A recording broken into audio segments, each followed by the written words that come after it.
Hey everybody, it's Anchorman here, back with another video for you guys today, talking about the latest gaming news in this industry. So before we get started, I want to make it perfectly clear, I am just not interested in VR, not Oculus, nor Vive, PSVR, whatever. I just do not care about virtual reality, at least not until they make a holodecks like a real thing. So call me a skeptic on this topic. Now, on top of this, I want to make a video about this subject since Oculus announced their price, and I figured I'd wait for Sony to announce their discount model before talking about it. Just last night, Sony announced the base price of their much-anticipated PSVR, which undercuts the price of the Oculus Rift and HTC Vive by a good chunk. It will be launching in October for $399.99. So, $400 is a great introductory price compared to the other experiences out there. There's no denying that.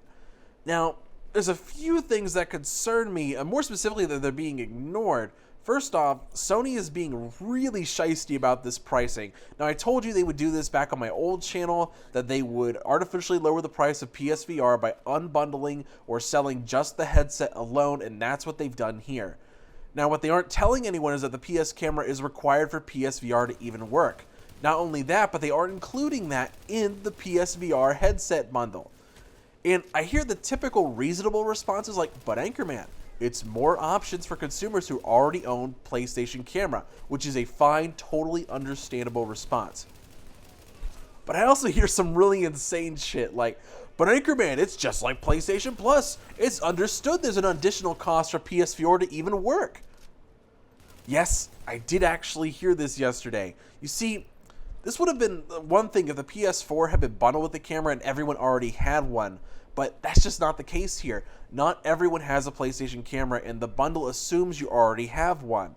Yoshida said the reason that they didn't include the camera is that, quote-unquote, many people already own one. But you would think that if that were true, they would announce the actual numbers, considering how often they like to drop those PlayStation 4 sales.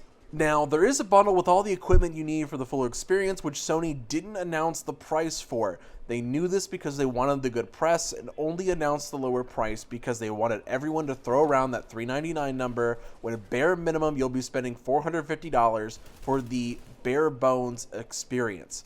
It's just a bit crafty on their part. I would have liked them to be a little more transparent on that whole issue. Now, the other thing about this is support for VR. So far, they trotted out this list of all these studios and a nice big number of quote-unquote experiences, not necessarily games that will be coming to PSVR.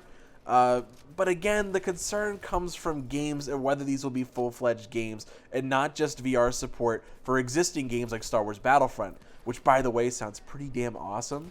But right now, we have to wait and see what the quintessential VR experience for people to get on board. Now, do I think that VR will succeed? I think that it'll be just like right now. I just think it's going to be a fad that everyone jumps on board for. But for the most part, people will go back to basics instead. It will be more of a moderate success. But right now, it's still pretty expensive for the larger market to get involved for a peripheral. But the pricing and marketing right now isn't for them, but it's mostly for the hardcore guys, the early adopters. But eventually, if they want to succeed, they need to drop that price to about $200, and everyone will, and their grandmother will jump on board, just like the Wii. For $200, how can you say no? And everyone seems to be caught up in this initial experience and aren't thinking long-term that this will be a valid replacement for traditional gaming setups. I just don't see it. I don't think so. Microsoft and Sony tried to do that with Kinect and PlayStation Move, and those are largely considered failures. I just don't think so. But I'm also just the Debbie Downer person here.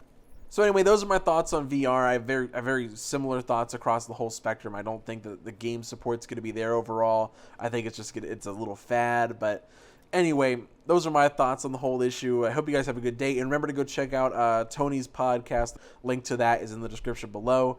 And I will be there tomorrow. So I will see you guys later. And have a good day. What a day this has been. What a rare mood I'm in. Why, it's almost like being in love.